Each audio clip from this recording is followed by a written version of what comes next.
Hello बच्चों, Tesla adventures में आपका बहुत बहुत स्वागत है। इस वीडियो में हम आज डिस्कस करेंगे एक्सेस प्रेशर सोप बबल और वाटर ड्रॉपलेट के अंदर। अब मैं आपको ये बताता हूँ कि एक्सेस प्रेशर होता क्यों है। आप ये इमेजिन कीजिए कि एक बबल है और ये जो बबल है, इस बबल के अंदर भी हवा है, बाहर भी हवा है, ये हमको पता ही है। अब बाहर का प्रेशर पी नॉट होता है और अंदर का प्रेशर भी पी नॉट होता है। पर होता क्या है कि अगर हम किसी एक बबल पे एक मॉलिक्यूल की बात करें तो इस पे जो नेबरिंग मॉलिक्यूल्स हैं वो इस तरीके से कोहेसिव फोर्स लगा रहे होंगे, या जिसको हम सरफेस टेंशन फोर्स भी कहते हैं। अब उस फोर्स की वजह से नेट फोर्स अंदर की तरफ बनेगी एक एफ नेट, और ये फोर्स जो बन रही है ये बबल को दबाएगी। अब अगर मैं आपको इसका डायग्राम एकदम अलग से बना के दिखाऊं सो दैट आपको थोड़ा सा क्लियर आइडिया हो, तो मैं अलग डायग्राम बना देता हूं। और मैं ये कह रहा हूं कि यहाँ पे जो मॉलिक्यूल है उसको नेबरिंग मॉलिक्यूल्स खींचेंगे, कोहेसिव फोर्स है जिसको हम सरफेस टेंशन फोर्स भी कहते हैं, और नेट फोर्स जो है वो अंदर की तरफ बनेगी। ऐसे ही हर पॉइंट पे नेट फोर्स अंदर की तरफ बनेगी, आप देख सकते हैं। तो ये जो नेट फोर्स है ये बबल को और कंप्रेस करेगी और बबल के कंप्रेशन से अंदर का प्रेशर बढ़ जाएगा। अब ऑब्वियसली अगर आप देखेंगे कि बाहर से तो पी नॉट लग ही रहा है, और एक बाहर से अंदर की तरफ तो पी नॉट है as well as F net और लग रहा है, तो अंदर का प्रेशर ऑब्वियसली पी नॉट से तो ज़्यादा ही होगा, क्योंकि पी नॉट और पी नॉट तो आपस में बैलेंस हो जाएंगे। अभी जो नेट कंप्रेसिव फोर्स लग रही है एफ नेट, इसको भी तो अंदर से कोई बैलेंस करेगा बाहर की ओर। तो वो फोर्स को बैलेंस करने के लिए, सरफेस टेंशन फोर्स को बैलेंस करने के लिए जो अंदर का प्रेशर होता है वो थोड़ा ज़्यादा हो जाता है, और वो जो एक्स्ट्रा प्रेशर है अंदर का उसको हम बोलते हैं एक्सेस प्रेशर। अब हम ये तो समझ ही गए हैं कि एक्सेस प्रेशर जो है वो सरफेस टेंशन की फोर्स को बैलेंस करने के लिए होता है। तो इसका एक सिंपल डेरिवेशन मैं आपको करके दिखाता हूँ कि एक्सेस प्रेशर कितना होता है। अब देखिए, डेरिवेशन तो बहुत सारे होते हैं और बहुत सारे तरीके से इस चीज़ को डेराइव किया जा सकता है, पर क्योंकि मैं इस चैनल पे कभी भी स्टंट नहीं खेलता और मैं आपको हर चीज़ को शॉर्टेस्ट और इजीएस्ट मेथड से और सरल शब्दों में बताऊंगा, तो उसी तरीके से हम इसे डिराइव कर रहे हैं। और तरीके और भी हैं डेरिवेशन करने के, पर हम सिंपल तरीके से डिराइव करते हैं। तो हम ये देखते हैं कि अगर हमने इमेजिन किया कि एक ये जो बबल है इसको हमने आधा कर दिया। देखिए, ऑब्वियसली आप बबल को आधा नहीं कर सकते, पर ये सिर्फ एक इमेजिनेशन है। तो हमने इस आधे बबल का FBD देखा, फ्री बॉडी डायग्राम।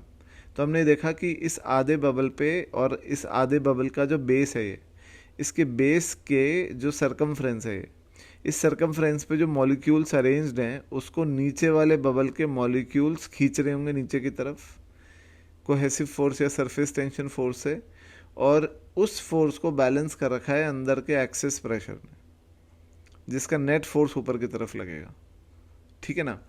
देखिए, नेट फोर्स ऊपर की तरफ क्यों लगेगा ये भी मैं आपको बता देता हूँ कि एक्सेस प्रेशर तो ऑब्वियसली हर डायरेक्शन में सरफेस के परपेंडिकुलर होगा, पर आप अगर देखेंगे कि इस तरफ वाला और इस तरफ वाला जो फोर्स है वो कैंसिल हो जाएगा, और नेट फोर्स जो आएगा वो वाई में आएगा, क्योंकि वाई वाली फोर्सेस ऐड अप हो रही हैं। तो आप कह सकते हैं कि जो ऊपर नेट फोर्स लगेगी वाई में, वो लगेगी एक्सेस प्रेशर मल्टीप्लाई बाय। अब देखिए, ये एक सिंपल सा लॉजिक मैं आपको बताता हूँ कि अगर आप एक छोटा सा एलिमेंट लेंगे, यहाँ पर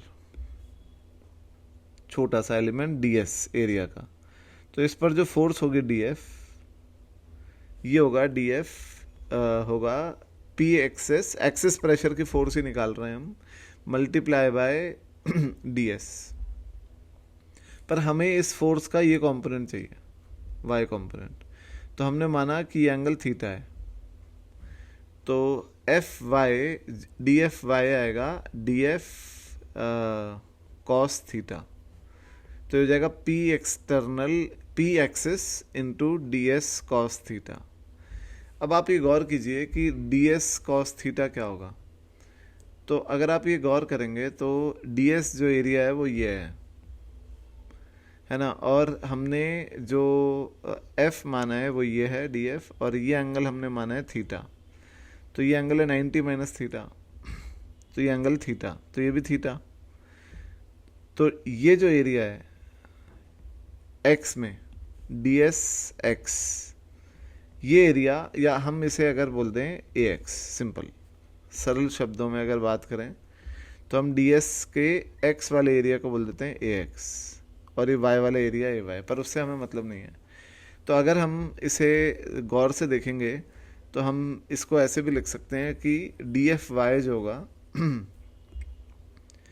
वो होगा P access into area of X, area along X. अगर आप टोटल फोर्स निकालेंगे एफ वाई और इसे इंटीग्रेट कर देंगे तो ये आएगा P access into A Y. अब आप सोचिए कि पी एक्सेस तो कांस्टेंट है और अंदर ए वाई है, तो ए वाई का जब आप इंटीग्रेशन करेंगे, इनफैक्ट ये ए एक्स है, मैं इसको ए वाई क्यों लिख रहा हूँ आई डोंट नो, तो ये ए एक्स है।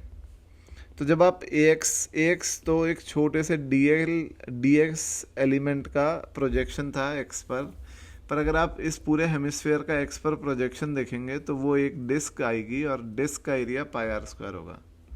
तो इस तरीके से आप एफ वाई को डायरेक्ट निकाल सकते हैं P access into pi R square. समझ गए आप ये बात। तो ये जो फोर्स है ये फोर्स बैलेंस होगी अब कोहेसिव फोर्स से।